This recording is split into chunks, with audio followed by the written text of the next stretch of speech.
আসসালামু আলাইকুম। আশা করি আপনারা সবাই ভালো আছেন। তো আপনাদের মাঝে আজকে শত্রুর প্রস্রাব বন্ধ করার একটা আমল নিয়ে আসলাম। এটা হচ্ছে শরীয়ত মোতাবেক আমল। যারা শরীয়ত মোতাবেক কাজ করতে চায় তাদের জন্য করে ডাইরেক্ট কিতাব থেকে সরাসরি দিতেছি। অনেকে আমার কাছ থেকে কিতাবের মন্ত্র চায়, কিতাবের নকশা চায়, তাদের জন্য করে। যারা কিতাবে বিশ্বাসী একমাত্র তাদের জন্য এটা। তো এখানে নকশাটা পোতার সম্বন্ধে বলা হয়েছে কবর এবং শ্মশানে। আগে এটা ভাঙিয়ে দেই, কবর এবং শ্মশানে কিভাবে পুঁতবেন এবং কবর এবং শ্মশানটা শরীয়ত মোতাবেক কিভাবে জাগ্রত করা হয় সেটা একটু খোলাসা করে দিই। প্রথমত যারা মুসলমান তারা যদি কবরে যায়, কবরে যায়া সর্বপ্রথম সাথে একটু পানি নিয়ে যাবেন, আগরবাতি নিয়ে যাবেন। কবরের শীতান বরাবর দাঁড়ায়া আগরবাতি ধরাইয়া দিবেন, দিয়া ওখানে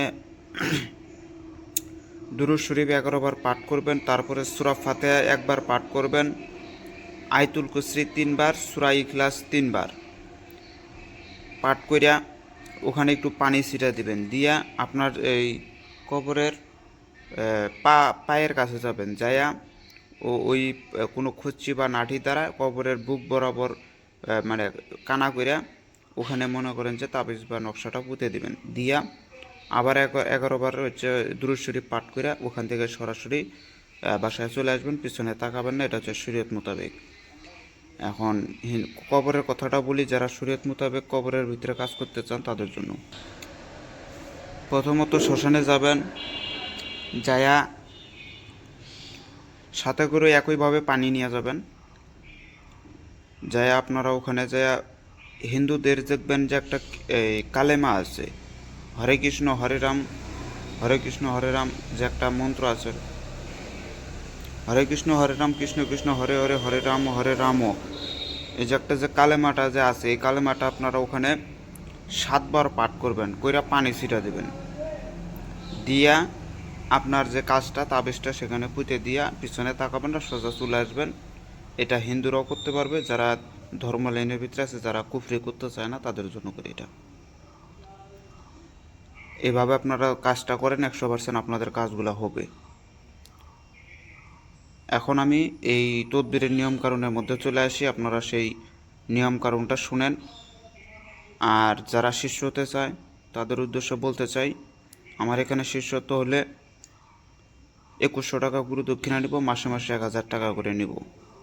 এবং অনেকে প্রশ্ন করে কতদিন শিখাবেন এবং কতদিন আপনাকে টাকা দিতে হবে, এরকম করে প্রশ্ন করে।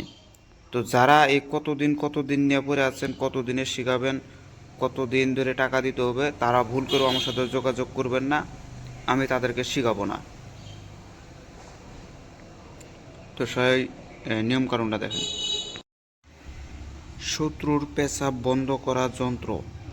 এই যন্ত্রের সাহায্যে শত্রুর পেশাব বন্ধ করে দিয়ে তাকে কষ্ট বিপদে ফেলে দেওয়া যায়। এতে শত্রু খুবই যন্ত্রণা ভোগ করবে। নকশাটা হচ্ছে এটা। যন্ত্র লেখার নিয়ম: অমাবস্যা রাতে যে কোনো প্রাণীর রক্ত দিয়ে যন্ত্রটি লিখিবেন। হাঁস, মুরগি বা পাখি হোক, যে কোনো প্রাণীর হতে হবে। যন্ত্রের নিচে শত্রুর নাম ও তার পিতা মাতার নাম লিখিবেন। এরপর যন্ত্রটি কাচের বোতলে ভরে রাখবেন। শনি বা মঙ্গলবারের দিন ওই বোতলটি শ্মশানে বা কবরস্থানে গেড়ে দিবেন, যেন আপনাকে না দেখে। কবরস্থানে গেড়ে দিবেন। এই যন্ত্রটি লেখা বা পোতার সময় একা থাকবেন, যেন যেন আপনাকে কেউ না দেখে। সাথে সাথে এই যন্ত্রের কার্যকারী প্রকাশ পায়। আর 3 দিন পর্যন্ত এই যন্ত্রটি মাটির নিচে থাকিলে শত্রু মরে যায়, মানে মারা যায়। তো এই ছিল নিয়ম। তো সবাই ভালো থাকবেন। খোদা হাফেজ। আসসালামু আলাইকুম।